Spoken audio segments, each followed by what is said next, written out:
sa Papa Dudut Stories. Ikaw ay Sa panahon na sobrang advanced na ng ating teknolohiya, napakadali nang magpakalat ng mga kwento at balita lalo na sa social media. Nauso na rin ng mga fake news na kung hindi natin susuriing mabuti, ang ating nakikita at nababasa ay talagang papaniwalaan natin ito. Kahit noong mga panahon na hindi pa masyadong laganap ang cellphone ay nauuso na rin po ang pagpapakalat ng balita na hindi natin alam kung totoo ba o hindi. Ngunit paano kung ang isang kwento na inakala ng lahat na peke ay totoo pala?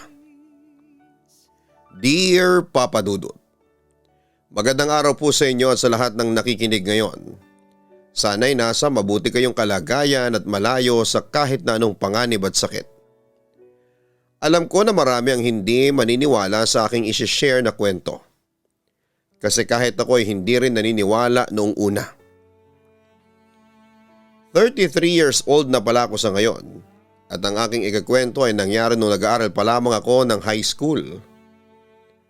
Tawagin niyo na lamang po ako sa pangalan na Randy. Pinanganak ako sa isang probinsya. Masasabi ko na masaya ang childhood ko. Naranasan ko na maglaro ng mga larong kalye at kung minsan ay inaabot pa kami ng mga kalaro ko ng gabi sa may labasan. Yung tipong susunduin ka ng nanay mo na may dalang pamalo. Umaakyat din kami ng bundok ng mga kaibigan ko noon. Naliligo sa dagat tuwing Sabado o Linggo. Tumatalon kami noon sa dulo ng pier at kapag may mga malalaking bangka na dumadaong sa pier, ay nanghihingi kami ng isda para pag-uwi namin sa bahay ay hindi kami mapapagalitan ng nanay at tatay namin. Tahimik at payapa ang lugar namin, Papa Dudut. Halos lahat ng tao ay magkakakilala o kaya ay magkakamag-anak. Mas masaya kapag fiesta kasi maraming palaro na hindi ko pinapalagpas na salihan. Kahit nasa probinsya kami. Kahit late na ay may mangilan-ngilan pa ring tao sa labas. May nagchichismisan, mga nagiinom at mga batang kagaya ko na naglalaro. Hindi kami natatakot noon kahit gabi na ay nasa labas pa kami. Kasi alam namin na safe kami sa aming lugar. May mga tanod din kasi na nagroronda mula sa gabi hanggang madaling araw at sila pa mismo ang nagpapauwi sa aming mga bata kapag nakita nila kami tuwing gabi sa may labas. Umuuso na noon ang cellphone, yun nga lang yung may pera lang talaga ang merong cellphone ng panahon na yon. Kapag may cellphone ka ay mayaman na ang tingin sa'yo, unlike ngayon na halos lahat ng tao, mahirap man o mayaman, ay nagmamay-ari na ng cellphone. May isa kaming kalaro noon na may cellphone ang nanay niya. Para makagamit kami ng cellphone ay inuuto pa namin siya. Sinasabi namin sa kanya na papasalihin namin siya sa laro kung kukunin niya ang cellphone ng nanay niya at ipapagamit niya sa amin. Nauto naman namin siya kaya nakakagamit kami noon ng cellphone. Games lang naman ang ginagawa ko sa cellphone, Papa Dudut, dahil wala kaming pambili ng ganong gamit kaya gumagawa na lamang ako ng paraan upang makahiram sa ibang meron. Noong kumalat sa lugar namin ang kwento ni Maria Labo, ay natakot kaming lahat na kami mga bata ay makuha niya.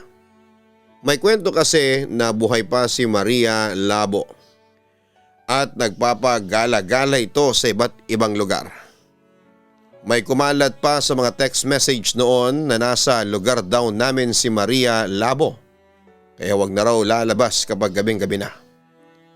Kapag daw nakita ka ni Maria Labo sa labas ng gabi, ay hahabulin ka nito at kapag naabutan ka niya ay kakainin ka rin niya kagaya ng ginawa nito sa anak nito. Dahil sa bata pa kami noon ay naniniwala kami na nasa lugar talaga namin si Maria Labo.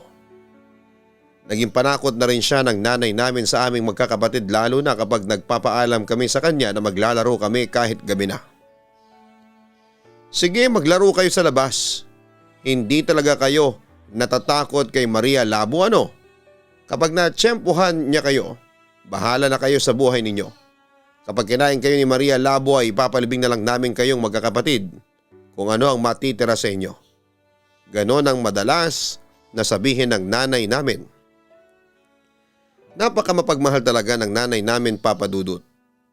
Biruin mo parang wala lang sa kanya kung sakali na mabiktima kami ni Maria Labo.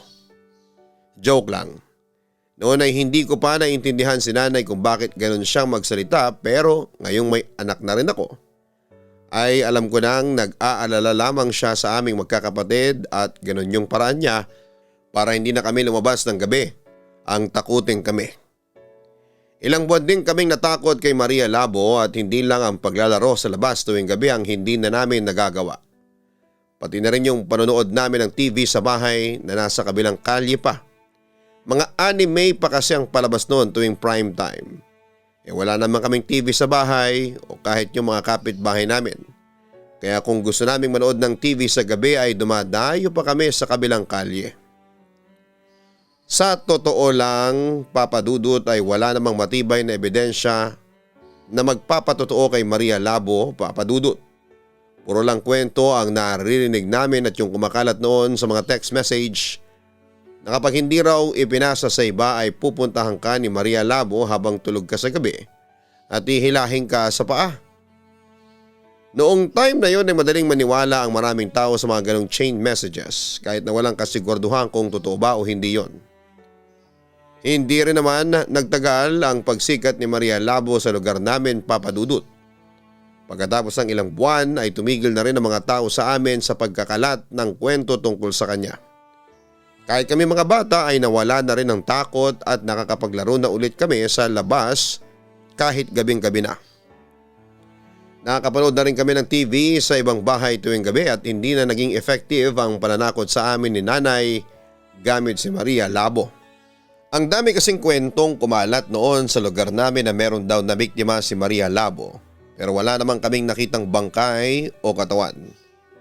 Kaya naisip ko rin na walang katotohanan ng mga kwentong yon.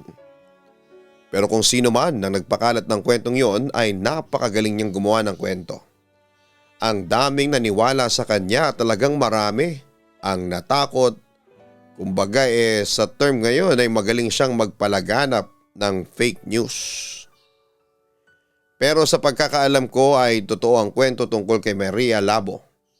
Ang hindi lang ako sure ay kung nandun nga lang talaga siya sa lugar namin. Makalipas nga ang ilang taon ay bumalik na sa normal ang buhay ko bilang isang bata. Papasok sa school at maglalaro at magreklamo kapag inuutusan. Ganon na naging buhay ko noong bata pa ako, Papa Dudut. Ang akala ko noon ay wala nang kakalat na kung ano-anong kwento sa lugar namin na pwedeng pagmula ng takot ng mga tao.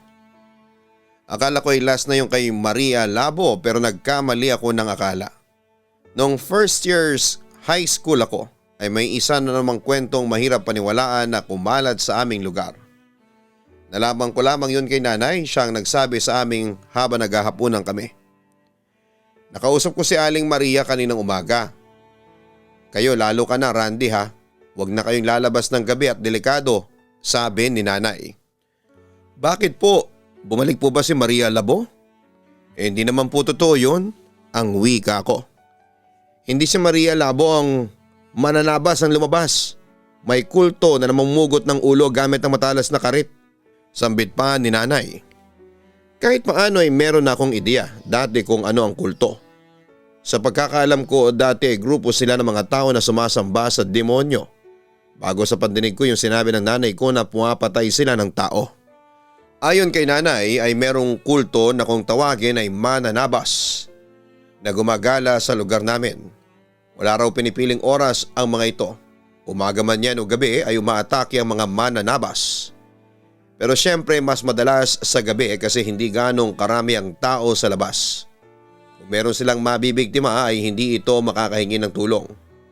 Meron daw isang lalaki na hinahabol ng mananabas sa lugar namin. Mabuti raw at may nakakitang mga tanod sa lalaki at nailigtas ito mula sa mga mananabas. Dinala raw ang lalaki sa barangay hall at doon na nagpalipas ng gabi dahil takot na takot itong umuwi sa bahay at baka raw makasalubong ulit ang mga mananabas. Bakit po mananabas ang tawag sa kanila? Curious kong tanong. Kasi nga meron silang dalang karit. Hindi ba ginagamit ang karit sa pangtabas ng talahib at damo? Kaya mananabas, sagot pa ni nanay. Ewan ko Papa Dudut, convincing naman ang pagkukwento ni nanay tungkol sa mga mananabas. Pero hindi ko magawang maniwala sa kanya ng sobra. Duda pa nga ako na baka imbento lamang niya ang kwentong yon para takutin kaming magkakapatid. Nakasuot daw ang mga ito ng itim na kapa na may saklob sa ulo. Para raw si kamatayan o Death Reaper ang itsura ng suot ng mga mananabas. Nakakatakot kung iisipin ang itsura nila para silang mga nilalang na galing sa impyerno. Pero dahil sa akala ko dati isa na naman yung panakot ng nanay ko ay hindi ako masyadong naniwala sa kanya. Isa pa ay hindi ganong kakalat ng kwento tungkol sa lalaking muntik ng mabiktima ng mananabas. Kaya mas lalong lumakas ang hinala ko na gawa-gawa lamang ang kwentong yon, Papa Dudut. Hindi pa rin ako nagpigil sa paglalaro sa labas tuwing gabi. Dumadayo pa rin ako sa kabilang kalye para manood ng TV. Hindi ko kasi talaga pinapalagpas ang bawat episode ng mga anime na pinapalabas tuwing gabi. Kahit na palagi akong pinapagalitan ng nanay ko kasi sa aming magkakapatid ay ako ang pinakamatigas ang ulo. Yung iba ko kasing kapatid ay naniniwala kay nanay at kahit gusto nilang lumabas sa gabi ay hindi sila lumalabas. Ako lang talagang pasaway sa aming magkakapatid. Ako kasi yung klase ng teenager o bata na kapag gusto ay gagawin talaga. Bahala na ang mapagalitan o kaya ay mapalo. Isa pa hindi naman ako mag-isa kung lumalabas ako, kasama ko ang mga kalaro ko na kagaya kong pasaway at matigas din ang ulo. Confident pa ako noon na walang masamang mangyayari sa akin kasi ilang gabi na akong lumalabas simula nang ikwento ni nanay ang tungkol sa mga mananabas pero wala namang kaming nakikitang ganoon na mga kasama ko na lumalabas ng gabi. Tiwala na ako na hindi talaga totoo ang mga mananabas. Sa paglipas ng mga araw at linggo ay doon pa lamang unti-unting kumalat sa lugar namin ang tungkol sa mga mananabas. May mga nagsasabi na naroon na raw sa lugar namin ang mga mananabas upang maghasik ng lagim at pumatay ng mga tao kapag may pagkakataon. Kaya halos wala nang lumalabas ng bahay nila kapag madilim na sa takot na makasalubong nila o makita sila ng tinatawag nilang mananabas. Maging ang ibang kalaro namin ay hindi na nakikipaglaro sa amin tuwing gabi. Nakakatakot kasing isipin pero dahil sa pasaway ako ay walang epekto sa akin ang kwentong yon. Ang nasa isip ko lang ay magawa ko ang mga gusto ko. Aminin ko na sobrang tigas talaga ng ulo ko noong kabataan ko. Habang tumatagal ay padami ng padami ang mga kwento sa lugar namin tungkol sa mananabas. Marami nang nagsasabi at nagpapatunay na totoo ang kulto na nasa lugar namin. May kumakalat na rin na text message na pinag-iingat ang lahat kasi talaga raw na walang awa ang mga mananabas. Kapag nakita ka ng mga ito ay tumakbo ka na at huwag na raw lilingon. Narinig ko lamang yon sa kwentuhan ni nanay at ng kapitbahay namin na merong cellphone. Ang kapitbahay namin yon ang nagsabi kay nanay tungkol sa kumakalat na text message tungkol sa mananabas sa aming lugar. Natatawa pa nga ako sa reaksyon ni nanay after niyang basahin yung text message.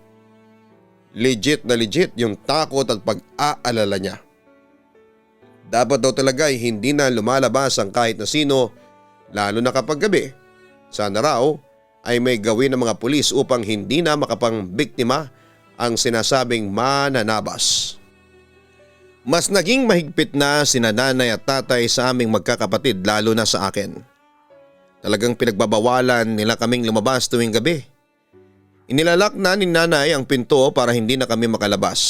Patuloy pa rin kasi ang mga kwentong umiikot sa lugar namin tungkol sa mga mananabas. Padagdag ng padagdag ang mga nakiklaim na nakita nila mga mananabas at muntik na silang maging biktima ng mga ito. Mas marami ang mga hindi kapanipaniwala sa mga kwento. Yung iba kasi parang gusto lang na magpasikat at masabi na meron din silang moment sa mga mananabas kahit na hindi naman siguro totoo. Nay, pwede bang manood ng TV? Tanong ko sa nanay ko ng gabing yon. Hindi pwede. Hindi ka ba talaga natatakot, Randy? Pasigaw na sabi ng nanay ko. May mga kasama naman po ako, nanay. Marami po kami. Ang wika ko. Gusto ko talagang manood ng TV dahil matatapos na yung isang anime na pinapanood ko sa gabi. Huwag matigas ang ulo mo, Randy, ha, pero sige. Kung gusto mong mapatay ng mga mananaba sa lugar ay gawin mo yung gusto mo. Galit na sabi ng nanay ko. Di bumuli ka na lang ng TV para hindi na ako lalabas na wika ko. Aba, kung maka-request ka ng TV parang mayaman tayo, no? Matulog ka na nang lumaki ka kaagad, ang sabi ni nanay sa akin. Talagang gusto ko manood ng TV sa ibang bahay ng gabing yon, Papa Dudut. Hindi ko kasi pwedeng palagpasin yung panonood ko lalo na at malapit na yung matapos. Hindi na naman ako makaka-relate sa kwentuhan ng mga kaklase ko sa anime na yon. Maiinggit na naman ako sa kanila kaya nagplano akong tumakas. Pumunta na ako sa tulugan naming magkakapatid at lumabas ako sa bintana naroon. Hindi ko na inisip na pagbalik ko ay mapapalo ako. Basta gusto kong manood ng TV. Mag-isa akong pumunta sa bahay kung saan ako nanonood pero pagdating ko doon ay wala yung mga kasama ko sa panonood. Siguro hindi na rin sila pinayagan ng mga magulang nila na lumabas sa gabi. O Randy, bakit ikaw ay nasa labas mag-isa ng ganitong oras? Hindi ka ba natatakot sa mananabas? Tanong sa akin ng nanay na nakatira sa bahay kung saan ako nakikipanood ng TV. Hindi po ako natatakot sa kanila, saka matatapos na po yung pinapanood natin. Favorite ko po yun, ang sabi ko. Mag-ingat na lang sa pag-uwi mo, ha? Paalala pa niya sa akin. Hindi pa man natatapos ang pinapanood ko ay dumating na sina nanay at tatay doon. May dalang pamalo si nanay at pinalo niya ako nang makita niya ako. Sobrang tigas daw ng ulo ko at hindi ako marunong makinig sa kanya. Isinama na nila ako pauwi sa kanila habang umiiyak ako kasi nga napalo ako. Alam ko na nagwo-worry lamang sina nanay sa akin at baka may hindi magandang mangyari sa akin. Pero nang panahon na yon ay hindi ko pa talaga yon naiintindihan. Ang nasa isip ko lang ay malaking hadlang sina nanay sa mga bagay na gusto kong gawin. Kumbaga isang kontrabida ang tingin ko sa kanila. Sabi ko pa nga ay hindi man lang muna ako pinatapos sa pinapanood ko bago nila ako pinauwi. Kaya sa school kinabukasan ay hindi ako makarelate sa usapan ng mga kaklase kong nanood ng anime na yon. Kahit na dumadami ng kwento tungkol sa mga mananabas ay hindi pa rin ako naniniwala sa kanila ng 100% papadudot. Ang sabi ko ay maniniwala lamang ako kung ako mismong makakakita sa kanila o kaya ay kapag meron na akong nakitang biktima. Kasi puro lamang kwento ang naririnig namin. May magsabi man na biktima sila. Madali lang naman na gumawa ng kwento, papadudot. Teenager pa lamang ako ay meron na akong trust issue. Isang araw sa school may kumalat na kwento na meron daw isang babaeng estudyante ang muntik ng maging biktima ng mga mananabas. Ayon sa kwento ay naglalakad daw ang estudyanteng babae na mag-isa kasi pinabili ng kung ano sa tindahan ng nanay nito. Maliwanag pa raw ng oras na yon, hapon pa lamang. Wala raw sa malapit na tindahan yung bibilhin nito kaya medyo napalayo ito ng paghahanap ng tindahan. Nang pauwi ng babae bigla raw may sumitsit sa likuran nito at nang lumingon ito ay nakita nito ang tatlong mananabas.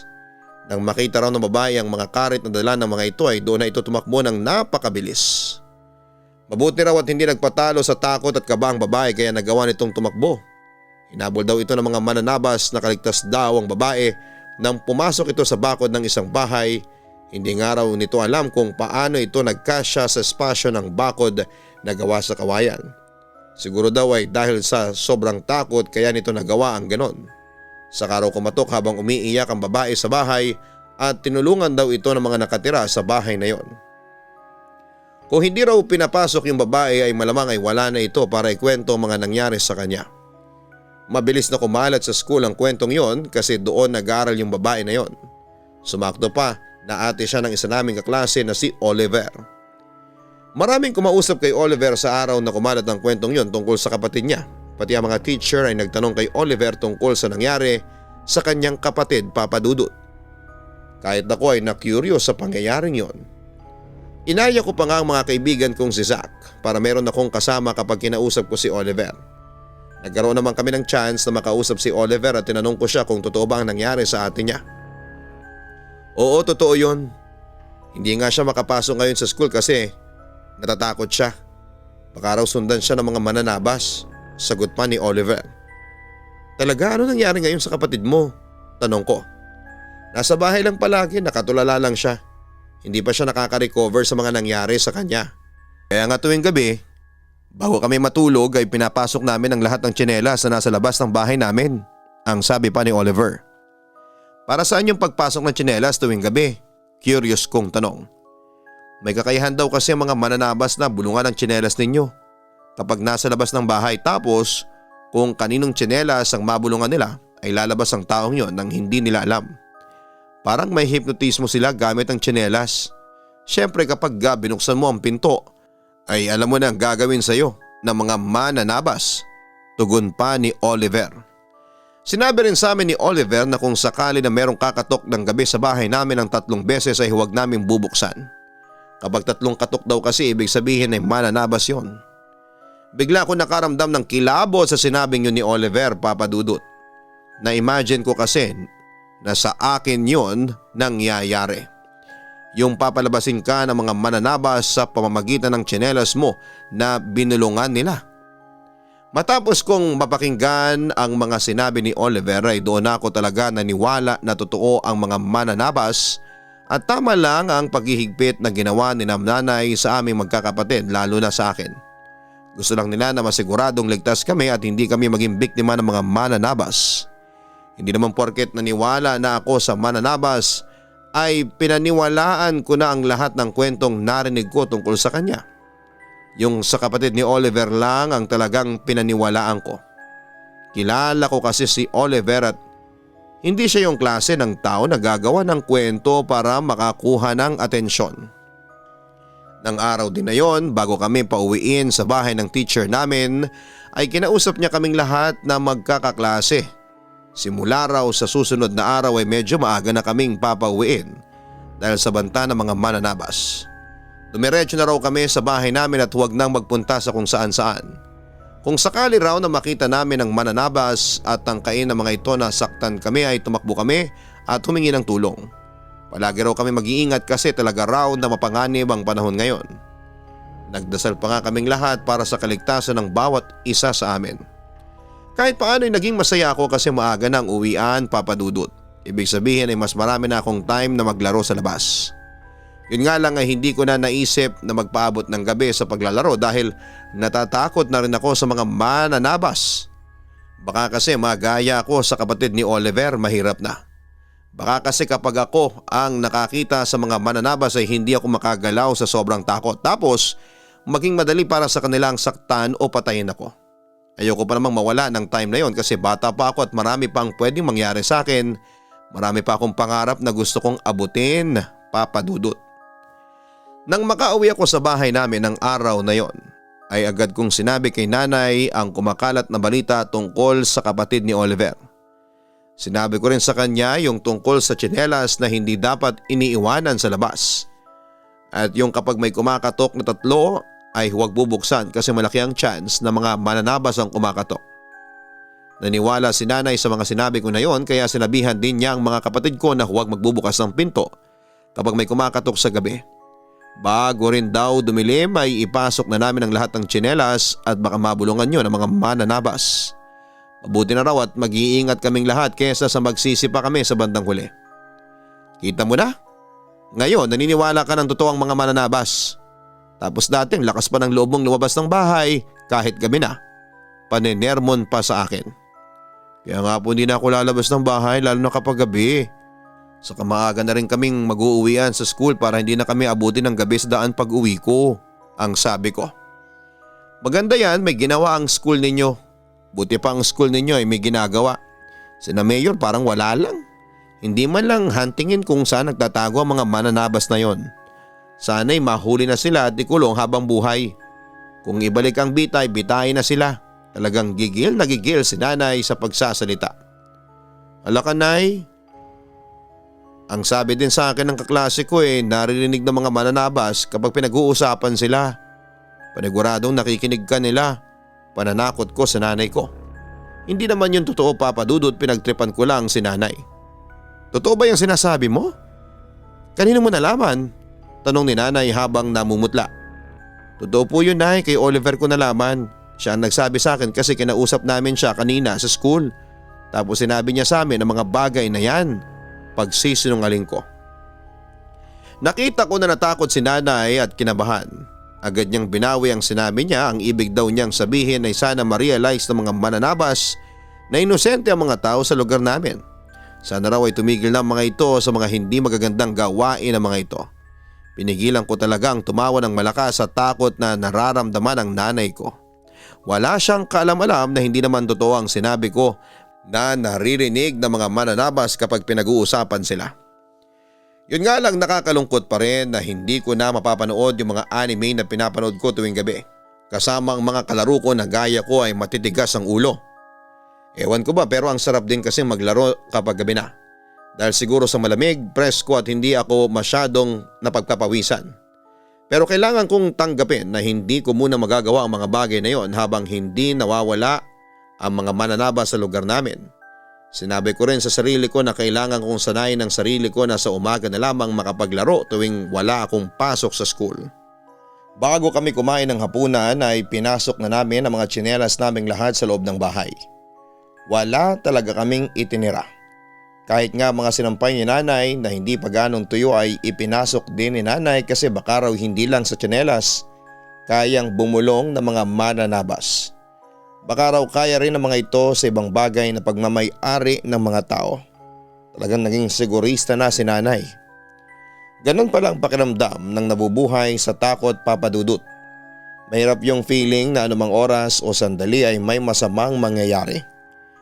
Pero dahil sa hindi naman namin kontrol ang isip ng sinasabi nilang mga mananabas ay wala kaming choice kundi ang mag-adjust para sa aming kaligtasan.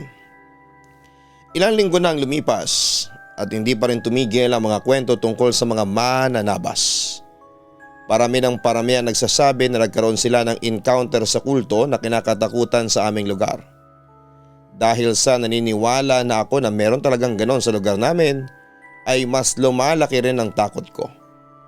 Medyo nasanay na rin ako na pagka-uwi ko mula sa school ay sa bahay na ang diretsyo ko at hindi na ako lumalabas tuwing gabi. Kahit pa may ilang beses akong inaaya ng mga kalaro ko.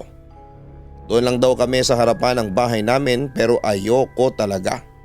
Hindi nila ako magawang mapilit, Papa Dudut. Isang hapon kakauwi ko lang noon galing sa school. May nakahanda na kaagad na pagkain para sa aming hapunan na noon lang nangyari. Madalas kasi bandang alas 7 na kami nagdi-dinner. Bakit po ang aga natin kumain ngayon? Tanong ko kay nanay. Dahil aalis ako. Pero babalik din ako mamaya. Makikipaglamay lamang ako sa kumari ko. Namatay kasi yung asawa ng ninang ng kapatid mo. Tugon ni nanay. Lalabas po kayo kahit gabi na? Baka mamaya ay makasalubong ninyo ang isang mananabas. Wika ko. May mga kasama ako at ihahatid nila ako rito sa bahay. Sa kahuling gabi na ng lamay ngayon, nakakahiya kung hindi ako makakapunta. Bukas ng libing at di rin ako makakapunta kasi may pamiting yung teacher ng kapatid mo. Ang turan pa ni nanay. Ikaw po ang bahala basta mag-ingat ka, Nay, ha? Sambit ko. Gusto ko pa nga sanang sumama pero hindi ako pinayagan ni nanay. May pasok kasi ako kinabukasan at hindi ako pwedeng mapuyat. Matulog na lang daw ako pagkatapos kong gawin ang mga assignment ko sa eskwelahan. Hindi na ako nagpumilit pa kasi kilala ko si nanay. Kapag sinabi niyang hindi o bawal ay hindi na yon magbabago kahit na anong gawin mo. Masyadong matibay ang paninindigan niya sa buhay. Pagkatapos namin maghapunan ay umalis na si nanay at sinundo naman siya ng mga nanay din na kagaya niya. Ipinasok na namin ang mga tsinelas at sinarado ang pintuan. Ikinandado namin yon dahil natatakot kami na biglang pumasok ang mga mananabas. May mga kwento kasi na kapag nalaman ng mananabas na hindi nakalak ang pinto ng isang bahay, ay pumapasok talaga ang mga ito. Kahit pa sabihin na kasama namin si tatay ay wala pa rin siyang laban kung maraming mananabas ang pumasok at may dala pang karit ang mga yon. Marami akong assignments na kailangan tapusin kaya kahit alas 9 na ng gabi ay gising pa ako. Nasa sala ako noon, nakaupo ako sa may sahig tapos ay nakapatong ang mga gamit ko sa mahabang lamesa. Sina tatay at mga kapatid ko ay nasa kwarto na at natutulog. Gaya ng sabi ko, wala kaming TV kaya wala kaming libangan sa gabi bago kami matulog. Inabot na ako ng halos alas 10 pero hindi pa rin ako tapos sa aking ginagawa, Papa Dudut. Bukod kasi sa paggawa ng assignment ay may kinokopya rin akong notes sa notebook ng kaklase ko. Hindi kasi ako nagsulat noon sa school at chinecheck yun ng teacher namin next day kaya kailangan ko na talaga yung tapusin. Malapit na akong matapos nang makarinig ako ng pagkatok sa pinto. 3 beses. Narinig ko ang pagtawag ni nanay pero bigla akong naparanoid. Naisip kong baka kayaring manggaya ng mga mananabas ng boses ng ibang tao. Baka ginagaya lang nilang boses ng nanay ko, yun ang naisip ko. Kaya hindi ko muna binuksan ang pinto. Hanggang sa naulit ang 3 magkakasunod na katok at muling pagtawag ni nanay, lumapit ako sa pinto. Mananabas ka ba? Ginagaya mo lang yata ang boses ng nanay ko ang sabi ko. Buisit ka Randy, ako ito. Kapag hindi mo ito binuksan, gigibayin ko ito at ikaw ang gagawin kong pinto. Sigaw ni nanay. Doon ko na napatunayan na si nanay nga ang nasa labas ng bahay. Kilala ko kasi siya sa pagsasalita niya ng gano'n na parang masyado siyang bayolente pero hindi naman niya kayang gawin. Nang buksan ko ang pinto at pumasok si nanay ay binatukan pa niya ako. Nasigurado ko na si nanay talaga ang kausap ko dahil sa ginawa niyang pagbatok sa akin kasi madalas niya yung gawin kapag naiinis siya sa akin. Pero hindi naman malakas ang pagkakabatok niya. Pinagalitan pa ako ni nanay, ang tagal ko raw kasing buksan ng pinto. Paano raw kung may mananabas na nakasunod sa kanya? Ang sabi ko ay bakit kasi 3 beses siyang kumatok ganun ang bilang ng dami ng katok kapag mananabas na. Sa paglipas ng mga buwan ay nakasanayan na namin ang mga bagay na ginagawa namin simula nang lumaganap ang kwento ng mga mananabas sa aming lugar. Kahit walang masyadong ebidensya na totoo sila ay naniniwala pa rin ang marami sa amin sa kanila, Papa Dudut. Sa dami kasi ng kwento tungkol sa mga mananabas ay wala ka nang magawa kundi ang maniwala na lang din. Sumabit ang fiesta sa aming bayan at hindi masyadong nakapag-celebrate ng maayos sa mga tao sa amin. Hindi nagkaroon ng prosesyon sa gabi at sa gala na dating gabi rin ginagawa ay sa hapon na lamang sinagawa, Papa Dudut. Nandun kasi ang takot namin na baka kapag ginawa sa gabi ang mga yon ay sumunod o manggulo ang mga mananabas. Sobra talagang naapektuhan ang lugar namin ng kwentong yon na hindi kami sigurado kung totoo o hindi, Papa Dudut. Halos 1 taon din na natakot ang mga tao sa lugar namin sa mga mananabas. Pero makalipas ang 1 taon ay unti-unti na rin nawala ang mga kwento sa kanila. Noong una ay nabawasan ang mga kwento tungkol sa engkwentro ng mga tao sa mga mananabas. Hanggang sa tuluyan na yung mawala at unti-unti bumalik sa normal ang mga buhay namin, Papa Dudut. Kung gaano kabilis na lumaganap ang kwento tungkol sa mga mananabas ay ganoon din kabilis na nawala after 1 year. Nakalabas at nakapaglaro na ako sa gabi. Nakakapanood na rin ako ng TV sa ibang bahay nang hindi ako pinagagalitan ng nanay ko. May mga pagkakataon na nagtatakutan kami ng mga kaibigan at kalaro ko tungkol sa mga mananabas pero tinatawanan na lang namin yon. Naging biro na sa amin ang mga nilalang na dati naming kinakatakutan. Hindi na rin paranoid si nanay, okay lang kahit may tsinelas kami sa labas ng bahay bago kami matulog sa gabi. Nakakatuwa lang na bumalik na sa normal ang lahat ng mga bagay sa lugar namin, Papa Dudut. Nang mag-celebrate ulit kami ng fiesta ay mas naging masaya na yon kasi kahit gabi ay buhay na buhay pa ang aming lugar. Hindi kagaya noong kasagsagan ng kwento tungkol sa mga mananabas. Sa totoo lang, inisip ko noon na baka nga hindi naman talaga totoo yung mga mananabas kasi wala namang nakapagpatunay na nakita nila ang kultong yon. Puro lang kwento at chismis na madali lang namang gawin. Kahit nga ngayon sa panahon natin ay napakadaling paniwalaan ng mga bagay na hindi naman totoo basta nanggaling yon sa tao na may kapangyarihan at pinagkakatiwalaan ng marami. Ang buong akala ko ay okay na ang lahat at bumalik na sa normal ang lahat, Papa Dudut. Pero hindi pa pala. Hindi ko makakalimutan ang gabing yon, araw ng mga patay noon. Dahil sa tingin namin ay wala na sa bayan namin ang mga mananabas ay tiwala na kami na magpunta ng sementeryo kahit gabing-gabi na. Pinapayagan na rin kami noon ni nanay at tatay sa aming magkakapatid. Ako talagang nagpupunta sa sementeryo kapag undas kasi doon naman kami naglalaro ng mga kaibigan ko. Isang gabi ng undas, napakasarap ng paglalaro namin ng mga kaibigan ko, nagtatakutan pa nga kami at nagtatawanan. Sa pagkakatanda ko ay inabot na kami ng alas 11 ng gabi sa sementeryo bago kami nagkayaan na umuwi na. Hindi kasi nakakatakot sa sementeryo kapag undas kasi maliwanag at maraming tao. Ako ang may pinakamalayong bahay sa mga kaibigan ko kaya habang tumatagal ang paglalakad namin ay paunti na kami kasi nakakarating na ang iba sa bahay nila. Nung una hindi ako natatakot kasi meron pa akong mga kasama pero nang dalawa na lamang kami at naisip ko na mamaya ay ako na lamang ang mag-isang maglalakad medyo na-feel ko ang takot. Sabi ko na lamang kapag wala na akong kasama ay tatakbo na ako ng mabilis hanggang sa makarating na ako sa bahay namin. At dumating na nga ang oras na nakarating na yung nag-iisa kong kasama sa bahay nila. Wala na akong choice kundi ang maglakad pa uwi sa amin ng ako na lamang. Nakakatakot kasi talagang maglakad ng walang kasama sa lugar namin, Papa Dudut. May poste nga ng ilaw pero sobrang magkakalayo at may iba na wala pang ilaw. Siguro mula sa kinakaroon ng ko ay 3 minutes pang kailangan kong lakarin para makauwi sa bahay namin. Mas mapapabilis kung tatakbo ako. Pero mas pinili kong maglakad na lamang kasi baka may makasalubong pa akong aso tapos ay habulin ako. Makagat pa ako. Medyo binilisan ko na lamang ang paglalakad ko at makalipas nga ng ilang sandali ay napatigil ako ng may sumitsit sa may likuran ko. Paglingon ko ay nakita ko ang isang matangkad na lalaki na parang nakasuot ng kapa na may saklob sa kanyang ulo. Hindi ko alam kung anong kulay kasi medyo madilim yon. Sinakloban na ako ng takot nang makita ko na may nilabas siyang karet mula sa likuran niya at naglakad na siya papalapit sa akin. Mabuti na lamang kahit na natatakot ako ay gumana pa rin ang utak ko. Dahil sa papalapit na yung lalaki na naisip ko na isang mananabas ay tumakbo na ako palayo sa kanya. Nagsisigaw na ako para manghingi ng tulong. Nakasalubong ko ang kapitbahay namin na si Kuya Mario at nagtaka siya nang makita akong takot na takot. "O Randy, ano nangyayari sa'yo?" tanong ni Kuya Mario. "Umalis na tayo rito kuya, hinahabol ako ng mananabas." Nanginginig sa takot kong sabi. "Ha, nasaan? Wala naman," ang sabi ni Kuya Mario. Nang tumingin ako sa likod ay nawala na yung lalaking humabol sa akin. Pinagtawanan na lamang ako ni Kuya Mario at ang sabi pa niya ay gumagawa lamang ako ng kwento. Inihatid pa niya ako sa bahay namin at sinabi niya kina nanay na nagkukunwari ako na hinahabol ako ng isang mananabas. Ang ending, napagalitan tuloy ako ng nanay ko.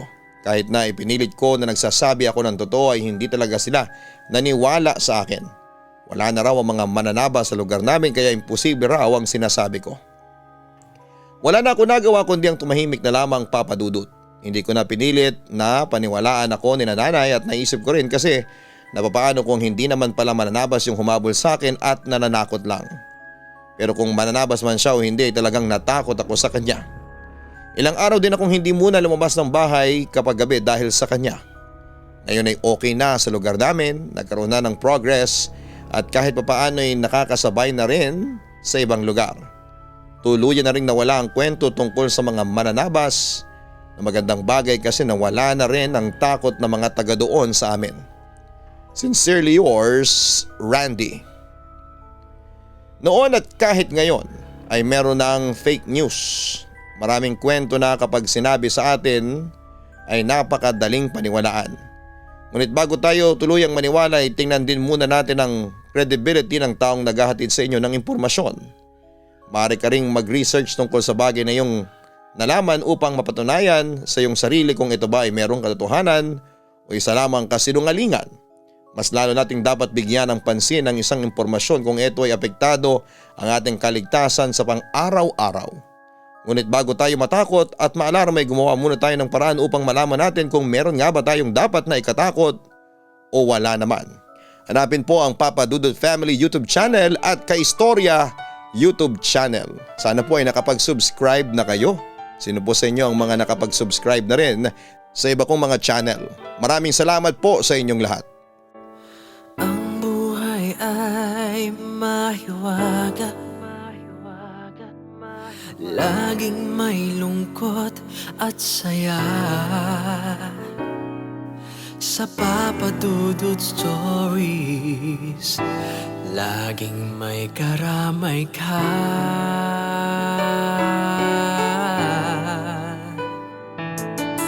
Mga problemang kay ay bigat,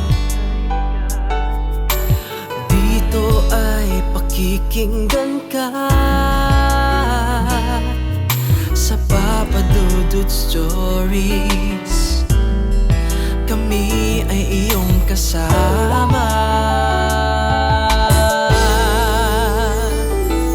Dito sa Papa Dudut Stories, ikaw ay hindi nag-iisa.